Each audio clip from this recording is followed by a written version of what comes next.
Muy bien, estamos estudiando la carta a los Efesios. Ese es el libro en el que hemos estado los últimos domingos, pensando en lo que Dios ha hablado a la iglesia a través de este libro. Y la gran idea de Pablo en esta carta que escribe a los creyentes en Éfeso es el siguiente. Yo creo que ya esto está claro, pero vamos a repetirlo para que nunca se nos olvide. ¿Cuál es la gran idea de Efesios? Bueno, que el estilo de vida de un cristiano está definido por su identidad en Cristo. El estilo de vida de un cristiano lo define su identidad en Cristo. No lo que sucede a su alrededor, no las cosas positivas o negativas que él tiene. Lo que define la identidad lo que define el estilo de vida de un cristiano es su identidad en Cristo. Y por eso el apóstol Pablo ya nos ha instado a vivir de cierta manera de acuerdo o con el fundamento de quiénes somos. Pensemos por un momento. Ya Pablo nos llamó a vivir en unidad como un pueblo creciendo la imagen de Cristo, ¿cierto? ¿Qué fundamento usó él para eso? Que estamos unidos a Cristo. Esa es nuestra identidad. Yo ahora estoy unido a Cristo. Ya no me pertenezco, por tanto, ahora le pertenezco a Él y debo vivir como en unidad con su pueblo. Ese es el argumento de Pablo. Luego Pablo nos lleva también a considerar nuestra nueva naturaleza, que hemos nacido de nuevo para que podamos vivir en un patrón de transformación constante. Por cuanto hemos nacido de nuevo, podemos ir creciendo a la madurez cristiana, que es el estándar es Cristo, en un patrón de transformación que también vimos, que consiste en despojarse de aquellas cosas que no convienen, transformar nuestra mente y vestirnos del nuevo hombre hecho en Cristo Jesús. Mi deseo, hermanos, es que en lo que resta de la carta, en la medida que avancemos en conocer quiénes somos delante de Dios, también crezcamos en conocer y en practicar la vida que es coherente, que es congruente, que es conforme a esa identidad que ahora tenemos. Por tanto, entonces vamos a leer hoy el texto que sigue Pablo trayendo a nuestro corazón el Espíritu de Dios a través de lo que escribió Pablo en los versículos 7 al 14. Efesios 5, versículos del 7 al 14. Si ya están ahí, permítanme por favor leer la palabra de Dios en favor de ustedes. Por tanto, no sean partícipes con ellos, porque antes ustedes eran tinieblas, pero ahora son luz en el Señor. Anden como hijos de luz, porque el fruto de la luz consiste en toda bondad, justicia y verdad. Examinen qué es lo que agrada al Señor y no participen en las obras estériles de las tinieblas, sino más bien desenmascárenlas. Porque es vergonzoso aún hablar de las cosas que ellos hacen en secreto. Pero todas las cosas se hacen visibles cuando son expuestas por la luz. Pues todo lo que se hace visible es luz. Por esta razón dice, despierta, tú que duermes, y levántate de entre los muertos, y te alumbrará Cristo. Amén. En el último sermón que vimos, se titulaba Sean imitadores de Dios. ¿Qué usó Pablo como fundamento de ese estilo de vida? La adopción que ahora tenemos como hijos de Dios. Sean imitadores de Dios como hijos amados, ¿verdad? Entonces, la identidad que tenemos como hijos que fueron adoptados por medio de Cristo nos debe llevar a imitar a Dios, andando en amor y evitando la impureza. Eso fue lo que vimos el sermón anterior. Pero la adopción que tenemos ahora, nuestra nueva identidad como hijos de Dios, también tiene un llamado adicional en este pasaje, y es a que vivamos como hijos de luz, porque nuestro Padre Celestial es luz. Por eso el título de este sermón es Vivan como hijos de luz. Vivan como hijos de luz. Ese es el gran llamado, esa es la gran aplicación, esa es la idea que tú debes llevarte en tu corazón al salir de este lugar. El Evangelio me llama a mí como cristiano a vivir como un hijo de luz. Y obviamente vivir como un hijo de luz es entender cómo es que Dios es luz, ¿cierto? Por eso, la pregunta que vamos a resolver el resto del sermón es, ¿cómo luce vivir de una manera que refleje la luz de Dios? ¿Cómo puedo yo vivir como hijo de luz en este mundo de tinieblas? Y la primera respuesta es con una vida radicalmente opuesta a las tinieblas. Tiene todo el sentido, ¿verdad? Si yo debo vivir como luz, la luz es radicalmente opuesta a la tiniebla. De manera que cuando hay luz, las tinieblas se desvanecen. Número 2, una vida que busca lo que agrada al Señor. Y número 3, una vida que expone las obras de las tinieblas. Ese es el argumento de Pablo para llamarnos a vivir como hijos de luz. ¿Cómo es vivir como hijos de luz? Con una vida radicalmente opuesta a las tinieblas, con una vida que busca lo que agrada al Señor y con una vida que expone las obras de las tinieblas. Y ese es nuestro bosquejo para esta mañana. Entonces, en primer lugar, ¿cómo luce la vida de los hijos de luz? Número 1, ese es el primer punto, una vida radicalmente opuesta a las tinieblas. Fíjate que aquí utilizo la palabra radical porque precisamente uno de los problemas en nuestra santificación es que coqueteamos con las tinieblas. Y el problema de coquetear es que pareciera que quieres vivir una vida gris.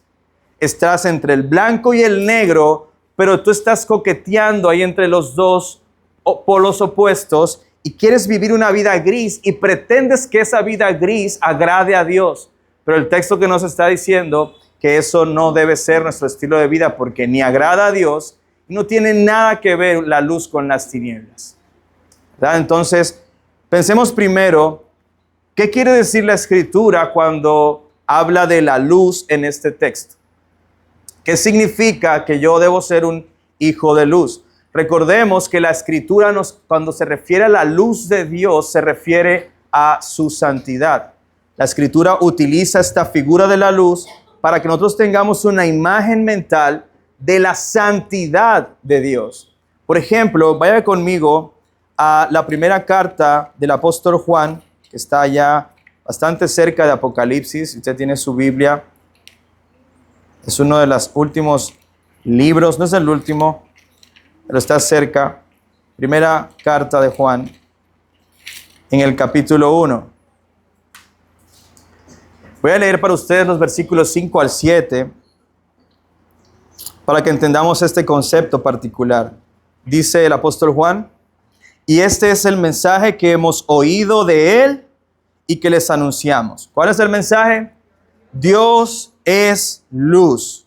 Yo quiero saber qué es eso de que Dios es luz. Entonces Juan dice, y en él no hay ninguna tiniebla. Ok, entonces la luz no contiene ninguna tiniebla. Es luz pura, luz perpetua. Si decimos que tenemos comunión con él, pero andamos en tinieblas, mentimos y no practicamos la verdad. Usted está viendo lo radical de esta afirmación que hace el apóstol Juan. Si tú dices que perteneces a Dios, que tienes comunión con él, pero andas en tinieblas, eres un mentiroso. No es posible que alguien que sea hijo de luz y que ande en tinieblas. Eso no solo es incongruente, sino que te vuelve a ti un mentiroso, porque lo más probable es que no seas un hijo de luz. Ahora, versículo 7, pero si andamos en la luz, como Él está en la luz, tenemos comunión los unos con los otros y la sangre de Jesús nos limpia de todo pecado. Esto es interesante, porque lo que Jesús hace para que nosotros seamos hijos de luz, ¿qué es? Limpiarnos con su sangre de todos nuestros pecados. Quiere decir que el pecado es lo opuesto a la luz. Quiere decir que la luz es santidad y tiene todo el sentido, porque Dios es santo. Incluso lo que hace hermoso a Dios es su santidad. Es más, la santidad de Dios es lo que hace divino el resto de sus atributos. Dios tiene un amor santo, Dios tiene una ira santa, Dios es justo porque Él es santo. Todos los atributos de Dios se caracterizan por ser santos. Y si nosotros hemos nacido de Dios, entonces el argumento de Juan y de Pablo en Efesios es que esta santidad debe verse reflejada en la manera en que vivo. Fíjate que cuando usa la palabra andar en luz o andar en tinieblas, habla de un estilo de vida. Que tu vida sea una práctica constante de pecado si estás en tinieblas, o una práctica constante de crecer en santidad si estás en la luz de Dios. Entonces, esta luz consiste en la santidad de Dios, en aquella pureza espiritual que está apartada de todo pecado, apartada de toda tiniebla, apartada de toda maldad. Es por eso que al describir en el versículo 6 de Efesios 5 a los hijos de desobediencia, fíjate lo que Pablo dice que practican ellos. Versículo 6, que nadie, desde el 5, porque con certeza ustedes saben esto, ningún inmoral, impuro o avaro, que es idólatra, tiene herencia en el reino de Cristo y de Dios. Que nadie nos engañe con palabras vanas, pues por causa de estas cosas, la ira de Dios viene sobre los hijos de desobediencia.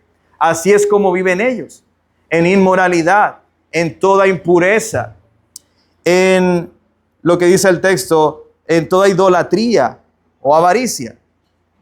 Nosotros entonces, como conclusión, porque ese por tanto del versículo 7 es, por cuanto nosotros no somos de ese reino, por cuanto la ira de Dios viene sobre los que practican ese estilo de vida, nosotros, por tanto, no debemos ser partícipes con ellos. Esa es la conclusión. Esto quiere decir que los creyentes no solo debemos evitar todo pecado, toda práctica del pecado, toda práctica del mal, sino que también debemos evitar participar con los que practican esas cosas. ¿Sí se entiende? Los creyentes debemos evitar a toda costa hacer alianza con los incrédulos para acompañarlos en su pecado. Debemos evitar estar con los incrédulos para colaborar con su pecado. Debemos evitar a toda costa ser influenciados por la práctica pecaminosa de la vida que ellos llevan. Por eso la Escritura, en la segunda carta a los Corintios, cuando Pablo habla a la iglesia de que no se unan en yugo desigual, no solamente se refiere a la alianza matrimonial que las personas hacen cuando se casan. También se refiere a no tener esa amistad íntima con personas que no son creyentes. Y hago esta aclaración. No quiere decir que yo no me voy a relacionar entonces con ningún incrédulo. Estamos en este mundo y debemos aprender a estar en paz con todas las personas mientras dependa de nosotros. Lo que los textos bíblicos nos están diciendo es que esas mejores amistades, esas amistades más cercanas, esas personas que son de más influencia para mi vida, deberían no ser incrédulos. ¿Por qué? Porque ellos van a hablar pecaminosamente. Ellos te van a proponer cosas pecaminosas. Tú los vas a ver a ellos cometer actos pecaminosos. Y no solo eso, si te callas y no dices nada, estás participando de sus obras pecaminosas. Este es un llamado serio a ser radicales con el pecado. Cristo mismo dijo, mira, si tu ojo te es ocasión de caer, córtalo. Es mejor que entres al reino de los cielos sin un ojo, sin un brazo, que con el ojo y el brazo seas echado al reino de las tinieblas o al infierno de fuego eterno. Hay que ser radicales con este asunto, hermanos. Y por eso, con esto, nosotros no jugamos. No deberíamos jugar. No deberíamos darnos licencias en ciertos asuntos en nuestra manera de vivir. Al participar de estas cosas, lo puedo hacer riéndome de lo que ellos dicen, que es necio, que es obsceno, o aprobándolos, ignorándolos, siendo indiferentes, consumiendo lo que ellos hacen. Cuando digo de consumir, es que usted cuando consume contenidos audiovisuales que promueven la vida de pecado, eso también te está haciendo partícipe de las tinieblas.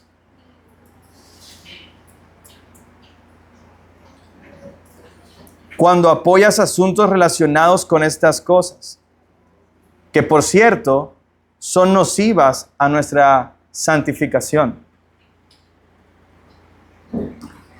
Esto es duro, hermanos, pero Pablo no está diciéndonos esta serie de prohibiciones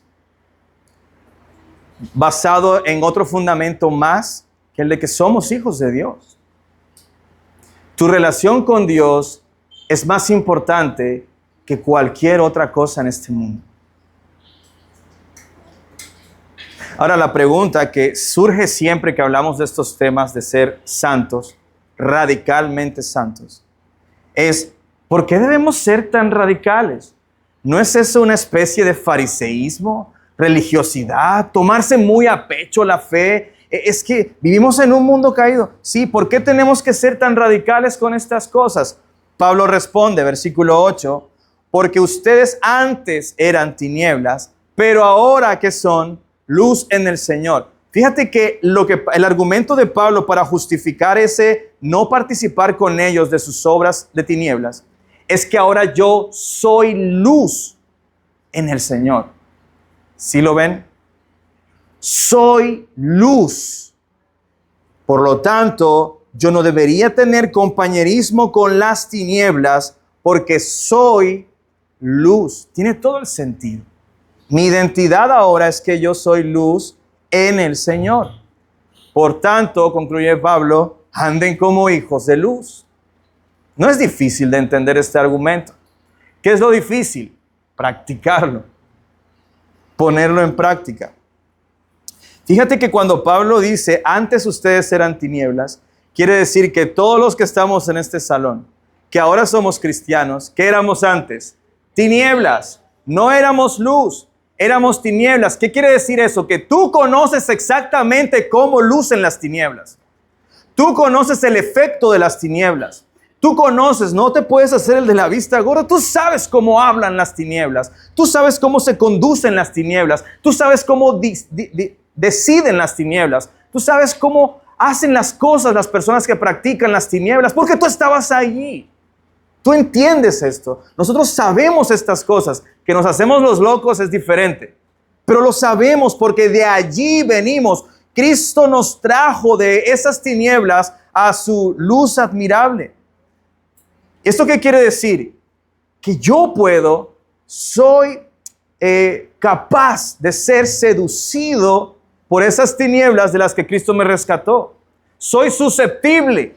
Y el problema de muchos cristianos es creernos que eso no nos va a pasar a nosotros. Ya yo no practico esas cosas, ya yo no hago esas cosas, nunca jamás haría esas cosas, porque ya yo no soy tinieblas sino soy luz. Sí, pero debes alejarte de esas cosas porque tú fuiste sacado de allá. Y esas cosas de donde fuiste sacado te siguen llamando. Amados, una de las cosas que quiero persuadirlos a hacer es que ustedes mismos reconozcan que no son tan fuertes. Que ante la tentación de las tinieblas, ustedes no son fuertes. Ustedes no tienen poder alguno para resistir las tinieblas. Tanto es así que Cristo vino a rescatarnos con su poder porque nosotros no podíamos hacer nada. Si hoy somos hijos de luz, no es por el esfuerzo nuestro, sino porque Él venció las tinieblas. Y por cuanto Él venció las tinieblas y me hizo partícipe de esa victoria, es que yo soy un hijo de luz. No porque yo sea fuerte. Y ahí está, hermanos, un principio de sabiduría para nosotros. Reconoce que no eres tú. Tú ahora eres hijo de luz, no por ti, sino por Cristo que ahora vive en ti. Él es el poder para resistir las tinieblas. Incluso en el capítulo 6, una de las cosas que Pablo dice ya para concluir es, miren, fortalezcanse en el Señor, vístanse de la armadura de Dios, porque nuestra lucha no es contra potestades, sino contra este mundo de tinieblas, contra fuerzas espirituales en las regiones celestes. Por eso el mandato no es a fortalezcanse en sus propias fuerzas, no. ¿Cuál es el mandato allí? Fortalezcanse en el Señor y en el poder de su fuerza, porque tú no puedes vencer las tinieblas, Él sí. Él sí. Amén. Entonces, como tú ahora has sido llamado a ser un hijo de luz, debes vivir correspondiendo a esa luz a la que fuiste llamado. El Espíritu Santo ahora trae convicciones a tu corazón. Uno de los textos más hermosos de la Escritura es Romanos 8:16, cuando dice que en nosotros no hay un espíritu de temor, sino uno de poder y dominio propio, porque el Espíritu que ahora mora en nosotros nos da convicción, trae certeza al corazón ¿de qué? De que somos hijos de Dios. Yo sé que yo soy un hijo de Dios por el testimonio que el Espíritu me da a mí, de que soy un hijo de Dios.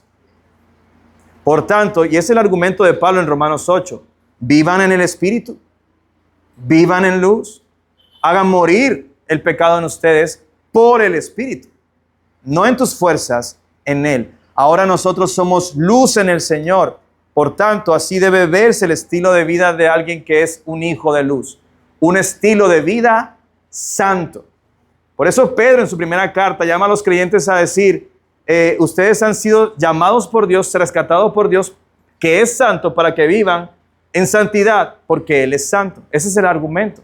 Porque mi Padre es santo, yo debo vivir en santidad, buscando la santidad, prefiriendo la santidad, creciendo en santidad. Y por eso en el versículo 9, Pablo dice, porque el fruto de la luz consiste en ¿qué? Toda bondad, justicia y verdad. ¿Eso qué es? Una vida santa. Una vida santa es aquella que busca la excelencia moral que ve en Dios. La Escritura dice, por ejemplo, Dios nunca condenaría al inocente. Yo no debería hacerlo. Dios nunca absolvería al culpable. Yo tampoco debería hacerlo. Dios es fiel a sus promesas. Yo también debería hacerlo. Dios es santo. Yo también debería ser santo. Dios mismo es el estándar que define lo que es bueno. No yo, no la sociedad. Esto no es un constructo social. La bondad la define Dios porque Él mismo es bondad. Él es bueno. Y Él define lo que es bueno. De manera que si yo busco conocer a Dios y experimentar su bondad, yo debo esa misma bondad vivirla, practicarla y replicarla en mis relaciones. Toda justicia. Una de las obras preciosas que Romanos 5 nos presenta acerca de lo que Cristo hizo en la cruz es nuestra justificación. ¿Qué es la justificación? Es la declaración que Dios hace a una persona de que es justo.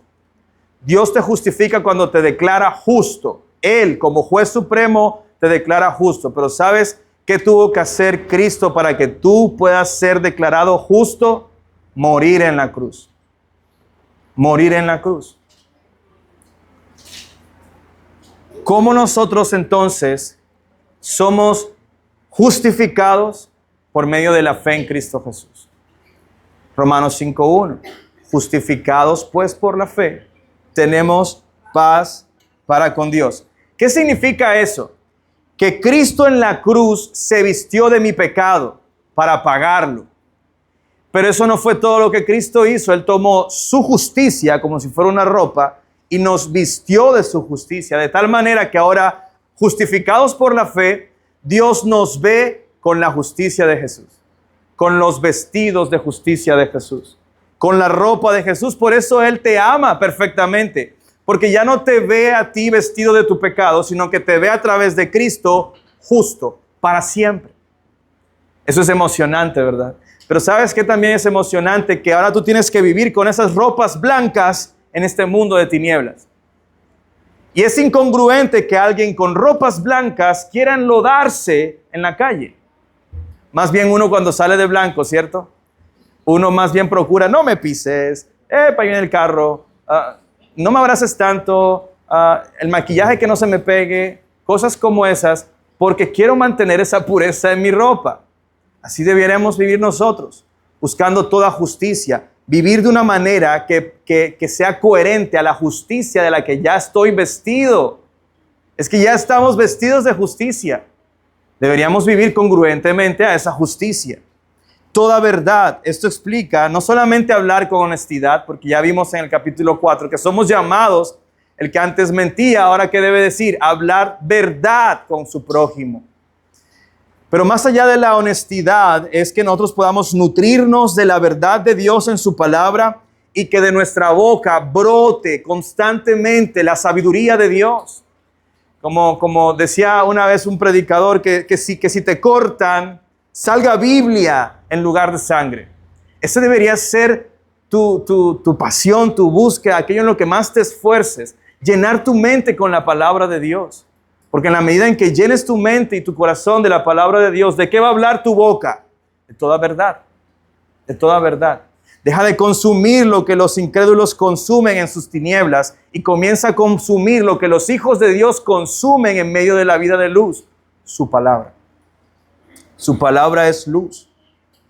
Ahora, la diferencia, hasta aquí, la diferencia entre un estilo de vida y el otro, ¿cuál es? ¿Que somos mejores? No, Cristo. Cristo es lo que nos hace diferentes. Cristo es nuestra luz. Los que somos hijos de Dios por medio de la fe, debemos entonces vivir coherentemente a esa identidad. Recuerda que allá en Juan 9:5, Jesús dijo esta declaración: mientras yo estoy en el mundo, luz del mundo soy. Él mismo dijo de él que él es la luz. Por lo tanto, si yo estoy vestido de Cristo, yo debería mostrar esa luz. Es más, esa es una de las marcas de un verdadero creyente. En Mateo 5:14, en el Sermón del Monte, ¿recuerdan? Jesús, ¿qué dijo que era la luz del mundo? Nosotros. Ustedes son la luz del mundo. Pareciera que se estuviera como contradiciendo, ¿verdad? Porque primero dice, yo soy la luz del mundo. Y luego dice, ustedes son la luz del mundo. Bueno, Jesús, pero ¿y entonces? ¿O eres tú o somos nosotros? ¿Qué le responderíamos? Teológicamente hablando. Si estamos unidos a Cristo y Él es la luz del mundo, ¿por qué nosotros somos la luz del mundo? Porque ahora Él vive en nosotros. Amén.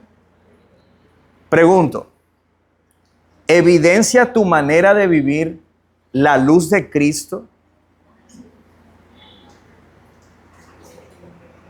¿Estamos creciendo en vivir de una manera radicalmente diferente a las personas de este mundo?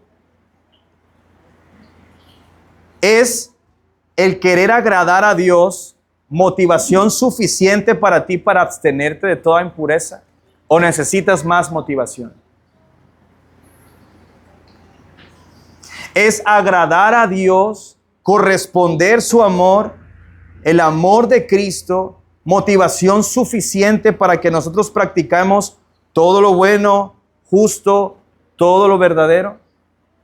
Debería serlo. Debería ser suficiente. Desafortunadamente, como cristianos, olvidamos estas cosas y por eso es bueno recordarlo. Examinemos nuestras vidas y veamos que no estemos caminando en tinieblas, en cosas de las cuales ya fuimos rescatados. Pero este examen no se debe hacer solamente hacia adentro de nuestras propias vidas. Claro que sí, debemos examinar cómo estamos nosotros, cómo está mi relación con el prójimo, pero un segundo llamado que Pablo hace en este texto para describir la vida de los hijos de luz es que estas personas no solo se examinan y examinan sus relaciones para no andar ni compartir con las tinieblas, sino que también examina lo que agrada a Dios. Y ese es el segundo punto de este sermón. Una vida como hijo de luz es una vida que busca lo que agrada al Señor. Versículo 10 en la primera parte. Examinen qué es lo que agrada al Señor. Examinen qué es lo que agrada al Señor. Creo que esta es una de las ideas más fáciles de este pasaje. Porque ¿de qué se trata examinar qué es lo que agrada al Señor? ¿Dónde puedo encontrar yo información acerca de qué es lo que a Dios lo agrada? Amados, hay muchas personas, esto es importante, hay muchas personas que creen que van a recibir un sueño o una visión acerca de qué es lo que agrada al Señor. Y eso puede pasar, no digo que no, pero aquí está. No tienes que entrar en un trance raro o tener un sueño después de unos frijoles en la noche. En la Escritura tienes todo lo que necesitas para conocer cuál es la voluntad de Dios. ¿Dicen amén? Entonces yo voy a cultivar un estilo de vida que cuando llega un momento en el que estoy siendo probado de si coger el camino de la luz o de las tinieblas, y no es tan sencillo como parece, porque hay asuntos en los que son difíciles, debemos orar pidiéndole al Señor, guíame a tu luz, Señor. Y debemos consultar la Escritura para conocer lo que agrada al Señor y ponerlo en práctica. Esa debe ser mi motivación. Constantemente estar buscando en la Escritura qué es lo que agrada al Señor. De tal manera que ustedes como cristianos deben cuestionar cada asunto de su vida, todo asunto de su vida, a la luz de qué es lo que agrada más al Señor. Por ejemplo, mi trato con mi esposa. Parece un asunto, ¿verdad?, en el que, ¿qué tiene eso de religioso? La forma en cómo yo trato a mi esposa. Bueno, la Biblia habla de cómo un esposo debe tratar a su esposa para agradar el corazón de Dios. ¿Cómo debe tratarla, esposos? Como vaso más frágil, con amor, como Cristo a su iglesia, entregándose a sí mismo, lavándola con la palabra, ¿verdad? Todas esas cosas agradan a Dios. Entonces, ¿yo qué debo hacer como esposo? Amar a mi esposa de la manera en que agrada a Dios. Igual las esposas con los esposos. Otro ejemplo, la manera en que crío a mis hijos. Hay incluso mucho debate alrededor de la crianza bíblica porque, bueno, hay diferentes posiciones, o más bien hay posiciones nuevas que quieren venir a movernos el piso. Pero el punto es, ¿dónde encuentro yo información acerca de cómo criar a mis hijos? ¿La Escritura habla de eso? Claro que sí. Claro que sí, habla bastante del asunto. Lo vimos en las clases de crianza en la escuela bíblica. Habla acerca de cómo podemos criar a nuestros hijos. Entonces yo voy a criar a mis hijos no siguiendo la corriente psicológica de moda del mundo, sino siguiendo la corriente de crianza que Dios estableció en su palabra desde tiempos antiguos. Porque Deuteronomio 6 no fue escrito antes de ayer. Esa ha sido la forma en que el pueblo de Dios cría a sus hijos desde Moisés. Y ha sido útil y sigue siendo útil y eficaz en la crianza de los hijos.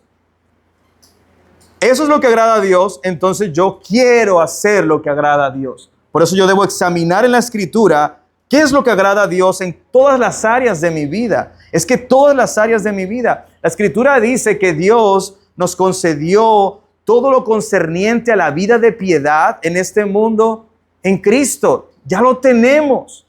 Tenemos suficiente consejo para todas las áreas de nuestra vida. Todas. Lo que yo debo esforzarme es por conocer cuál es la voluntad de Dios, qué es lo que le agrada al Señor. Por ejemplo, y Pablo va a hablar de esto más adelante, ¿cómo estás administrando tu tiempo? ¿Cómo estás administrando tu dinero? ¿Lo administras de una manera en que agrada al Señor? ¿Será que la Biblia dice cómo debo administrar mi tiempo de una manera en que agrade a Dios? ¿Sí o no? Sí. ¿Será que la Escritura dice cómo puedo administrar mis recursos de una manera en que agrade a Dios? Sí, entonces eso es lo que yo debo buscar. Eso es lo que yo debo buscar.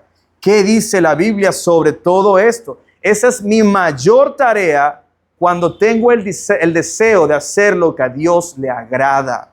Si eso es mi prioridad, yo voy a buscar examinar lo que es la voluntad de Dios. Cristo mismo fue ejemplo de esto.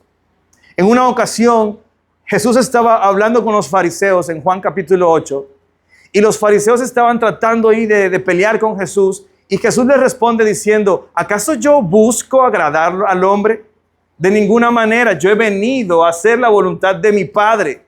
Aunque el hombre lo odie, Cristo fue a hacer la voluntad de su Padre. Él no tenía temor de los hombres porque él estaba buscando en todo lo que hacía agradar a Dios, agradar al Padre. Incluso en Juan 6:15, él muestra esa manera de vivir. En Lucas 22:42, cuando él está en Getsemaní, él muestra cómo luce la oración de una persona que quiere agradar a Dios antes que a su propia vida. ¿Sí o no? Jesús le dice, Padre, si se puede, que esta copa pase de mí, pero que no se haga mi voluntad, sino la tuya. Así luce una persona que prefiere, que busca, que desea agradar al Padre en todas las cosas. Jesús prefirió agradar a Dios antes que buscar la aprobación, la popularidad o la comodidad que los hombres podían ofrecerle. Iba a decir que en Juan 6:15, Jesús las personas querían hacer a Jesús rey y Jesús se escabulló porque él dijo, yo no vine a eso aún. Yo vine a hacer una labor que mi Padre me dijo que hiciera antes. Y eso es interesante porque él es rey. Él le dijo a Pilato, yo nací para eso. Tú dices que yo soy rey, pero yo nací para eso. Él sabía que él iba a ser rey, pero no en el momento en que los hombres dijeran. Él tenía que hacer algo que su Padre le mandó a hacer. Así deberías tú vivir, hermano. No viviendo detrás de lo que los hombres opinan de ti o lo que te puedan ofrecer, sino buscando en todo agradar a Dios. Así luce una vida de luz. Vivir así tiene un efecto no solo en tu relación con Dios, sino también en tu relación con las demás personas.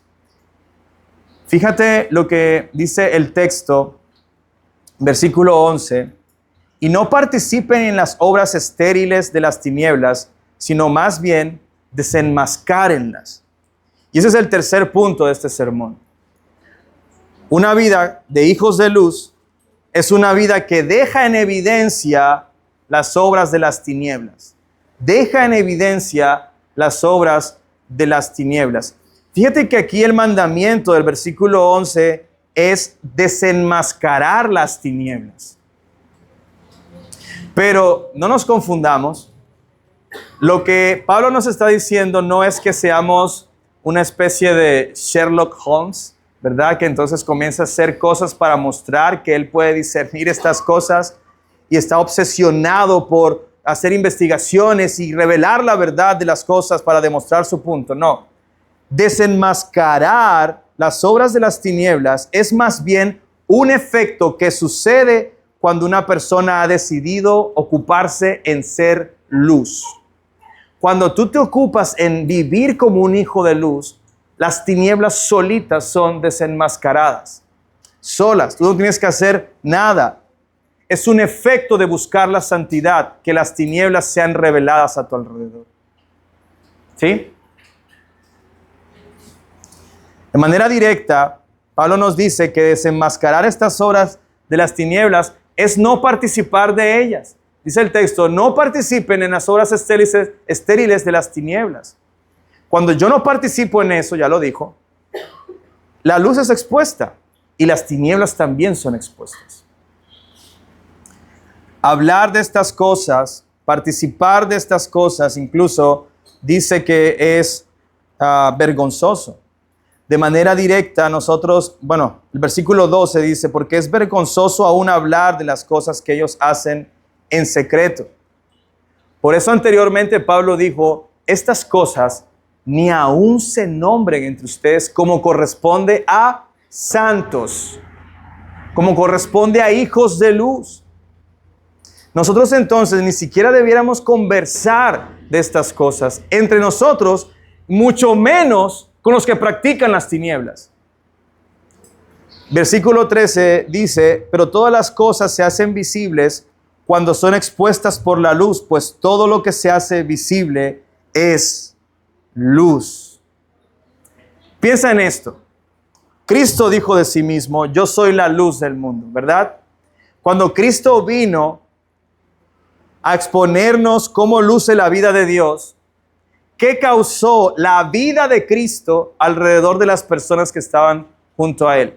Algunos fueron persuadidos a decir, nadie que no venga de Dios puede hacer las obras que tú haces, ¿verdad? Otros que dijeron, es mentiroso, y lo rechazaron y se convirtieron en sus enemigos. Fíjate cómo unos pudieron discernir la luz, mientras que otros se aferraron a sus tinieblas, aun cuando estaban viendo la luz con sus propios ojos.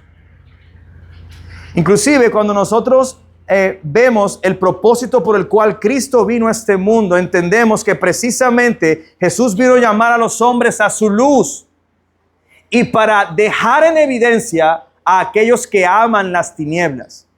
Vaya conmigo al capítulo 3 de Juan. Juan capítulo 3. Y vamos a leer los versículos del 17 al 21. Esas son las palabras del Señor. Porque Dios no envió a su Hijo al mundo para juzgar al mundo, sino para que el mundo sea salvo por él. El que cree en él no es condenado, pero el que no cree ya ha sido condenado porque no ha creído en el nombre del unigénito de Dios, del unigénito Hijo de Dios. Y este es el juicio, que la luz vino al mundo y los hombres amaron más las tinieblas que la luz, pues sus acciones eran malas. Porque todo el que hace lo malo odia la luz y no viene a la luz para que sus acciones no sean expuestas.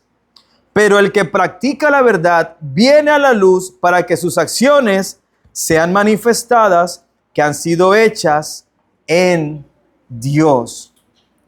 Nosotros cuando respondemos al llamado de Jesús con fe, tal como Juan dice en el texto que vimos de la primera carta de Juan, somos limpiados de nuestros pecados, somos limpiados de nuestras tinieblas, somos vestidos de su luz admirable, pero lo que nuestras vidas ahora han de lucir radicalmente es todo aquello que es contrario al pecado. Ya nosotros no nos aferramos a las tinieblas como hacen los que desprecian la luz. Por eso Pablo concluye este argumento parafraseando las Escrituras en Isaías, en el versículo 14 de Efesios 5. Por esta razón dice, despierta tú que duermes y levántate de entre los muertos y te alumbrará Cristo. Escucha esto. En este punto del sermón es importante que ustedes entiendan lo siguiente. Cristo nos llama a todos a venir a Él. Quienes vienen a Él aceptan la luz y son expuestos como hijos de Dios. Son limpiados de sus tinieblas.